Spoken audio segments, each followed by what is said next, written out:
Hi, I'm Hoodie here, and this is the story of the life and death of my 7 Dwarf Fortress. I embarked to the north of the main mountain range in my world with my 7 starting dwarves. Immediately upon arrival, I gave each of them a nickname: Nib, Nod, Cub, Id, Duck, Sen, and Momo, to make it easier to keep track of who was who. I then made sure to limit the max population to 7 to make sure no other dwarves would be bothering us, and turned the population requirements for goblin sieges down to 1, so that we would have opportunities for fun. With the administrative business out of the way, I spent the next couple hours setting up a basic base with all the things my dwarves could want, like workshops, bedrooms, and a dining room. While the basics were being put together, I was also digging downwards and finding caverns along the way. The first we built a farm in, but the other 2 gave me an idea. We had bedrooms on the main level for all my dwarves, but with only 7 to look after, I felt like I had an opportunity to give them something a little bit better, and so I went to work building little homes for each of my dwarves, each complete with a dining room, office, bedroom, and a window overlooking the nearest cavern. I also made sure to take note of each dwarf's personality, and give them some of their favorite things. For Duck, that meant a shield and a figurine. For Cub, that meant a gem and a crown. And for Nod, that meant an assortment of boogeyman statues in various states of decay. If it would make them happy, I made sure to put it in their homes. Of course, I didn't want them to be too cozy in their new homes. I still needed them to come out and do some work after all, and so I put some of their least favorite things in their homes as well.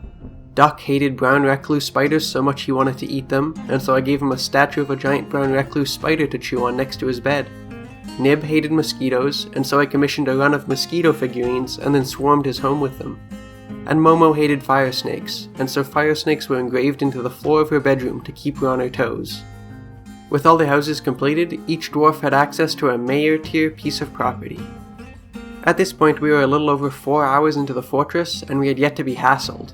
I figured that this was probably because even though the goblin siege requirements were down to a single person, there were also wealth requirements that were needed to trigger all kinds of nasty business.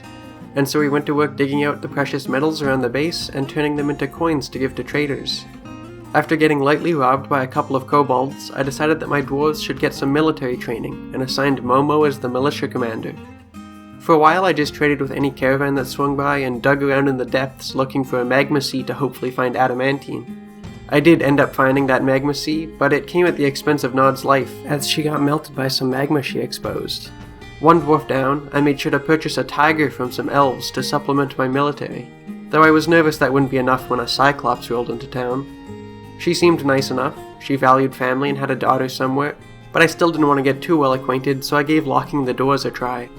Cyclops are level 2 building destroyers, so I didn't really have any faith in this plan, but to my surprise she just meandered around the surrounding area instead of squashing us. Her loitering was eventually interrupted by a vile force of darkness, though this particular vile force of darkness was less goblin-y and more dwarfy than you would expect. They shot her with arrows a bunch of times and eventually killed her. It seemed initially like I had just traded my Cyclops problem for a dwarf invader problem, but not long after killing her they decided to leave. Unfortunately, that quiet didn't last long, and we soon had a Minotaur knocking on our door. She also didn't break through despite being perfectly capable of doing so, and so I had time to build cage traps just inside the front doors. Once the doors were unforbidden, she fell right into my trap.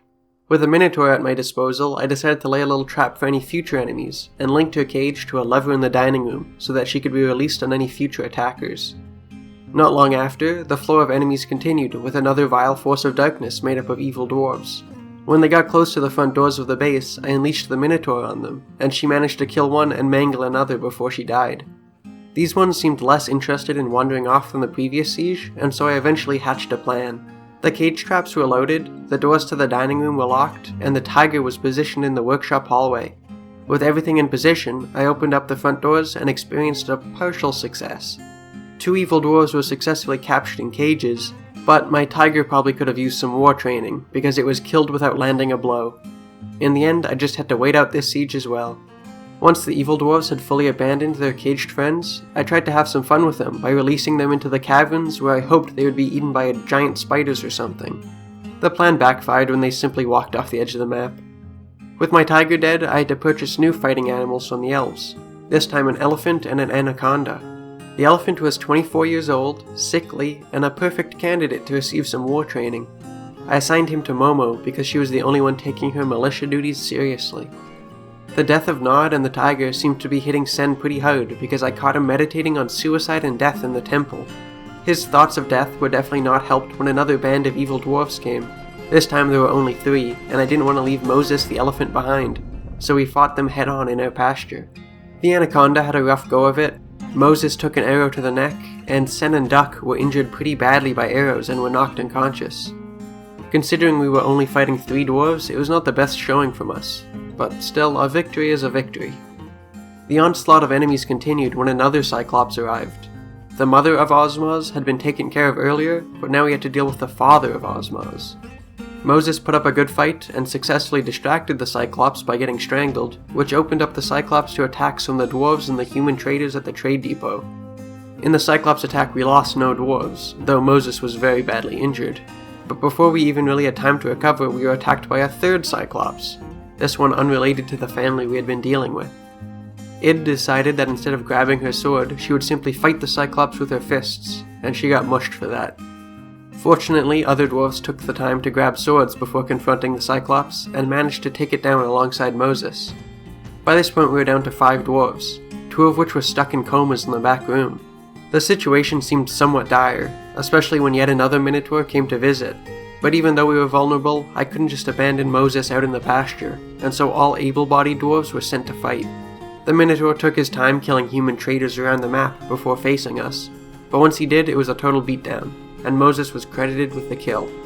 But just when it seemed like Moses was developing quite the combat resume, he succumbed to his many injuries. In his honor, I commissioned some statues depicting him holding a triumphant pose.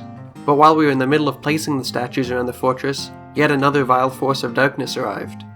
Without a noble elephant to fight alongside, we went back to our tried and true strategy of locking the doors. But the evil dwarves wouldn't leave, even after killing a giant that entered our territory. And I discovered something that sickened me.